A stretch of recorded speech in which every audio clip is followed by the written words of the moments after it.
People tell me all the time that they don't have the time. And that's the problem. Let me explain. So a few weeks ago, a viewer left this comment. Now what they're saying there is basically, I don't have time for your long-winded introductions, just get to the point. And that's the issue. The issue for people with pre-diabetes and type 2 diabetes and problems like that is that they are often looking for a really quick fix. They want it fixed immediately. And the problem isn't lack of information. There is so much information out there, it's unbelievable. The problem is often the lack of staying power. You do have the time. You have the time to endlessly scroll on your phone. You have the time to sit and watch loads and loads of Netflix. You have the time to check hundreds of messages on WhatsApp, and you have the time to doom scroll late into the evening. You definitely have time. What you don't maybe have is patience. You may not have the patience to do something that might literally change your life. And unfortunately, that sort of mindset, that shows up everywhere. It shows up in our day-to-day life all the time. And it doesn't just show up when you're watching long-winded, long-form YouTube content. It shows up when you say, oh, I'm not going to go to the gym today.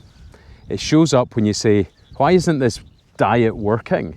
It shows up when you say, I've not lost a single pound this week.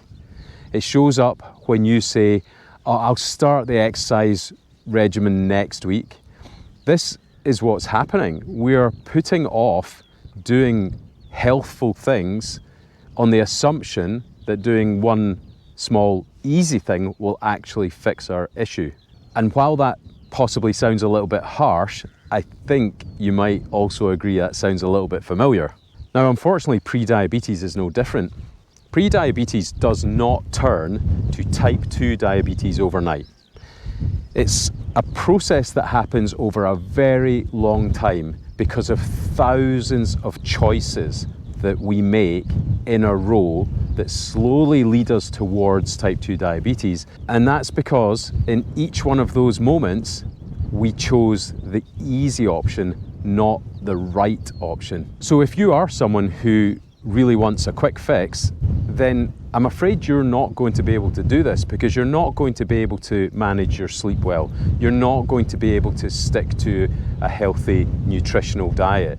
You're not going to be able to be someone who manages their physical movement on a regular basis. You're not going to be someone who's able to control their stress. You have to understand that none of this is easy. It's all hard work forever. And it sounds awful when it's put that way, but it's actually extremely good for us, and we feel better for doing it. And the result is we live a longer, healthier, less ill life. There's no quick way around that. And in order to see meaningful results with anything along those lines, you do need to stick to those patterns and those habits and those beneficial processes, which means you need staying power and patience. I'm not saying these things to be critical or hurtful. I'm saying them because I see it every single day in my role as a general practitioner, where people want to be better, but their thoughts about how that should happen is either through a hack, some kind of cheat code, or unfortunately more medication. And what they don't realize is that those things are not fixing the underlying problem. And they're not failing because they're lazy. They're not failing because they have poor intelligence. They're not failing because they don't want to succeed. They're failing because they live in a world which has trained them to expect easy answers, easy outcomes, and we've engineered discomfort out of our lives almost entirely. And when things are uncomfortable, people often give up. But that is where the benefits are found. That is where the lessons are learned. And we do need to push ourselves into discomfort so that we can be better, because no benefits were ever found by sitting on the couch all day long watching TV and eating snacks. So illnesses like pre-diabetes, reversing them is very straightforward. But it's not easy. It's in fact really quite difficult because you need to find patterns of living that you can stick to for a very long time. And most of us just don't want to do that because it involves showing up again and again and again. It involves making good choices when you're on your own. And that one there really hits home for a lot of people. You have to be the best version of yourself when nobody's watching.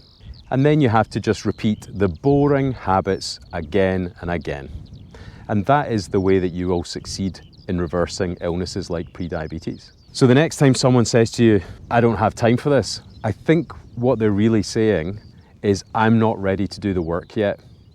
And that's okay, because that is where they're at in their journey. And if they're not ready to do the hard work, then no one needs to force them. They will come to that in their own good time, or they may not. But when they do, my hope is that they'll be able to develop the staying power, develop the patience, and the understanding of what's required to actually fix some of the issues that are going on in their life. So if you are someone who's pre-diabetic or even type 2 diabetic and you want better sugars, my hope is that you'll develop a slightly different mindset. A mindset that says, well, I'll watch this a little bit longer. Well, I'll try this a little bit more. Well, I'll give this a little bit more time. And when we do those things and we make those choices to stick with something that we know to be good for us, then what we see is changes which happen over a long period of time. And that's through consistency, not just 30 seconds of watching an Instagram reel or a YouTube short. So if you have got this far in the video, well done. It did sound a bit like I was being a school teacher telling someone off there. But if you can get through something like this and you do think, you know what, I would like to reverse my prediabetes back to the normal range and put it in remission, then watch some of the videos that I've put up. They are all long form basically, and they will cover a lot of things that you might find helpful. And if you're not ready, that's all right. It's okay not to be ready. I hope one day you are. So that is, I don't have time, and why it might be affecting your prediabetes explained.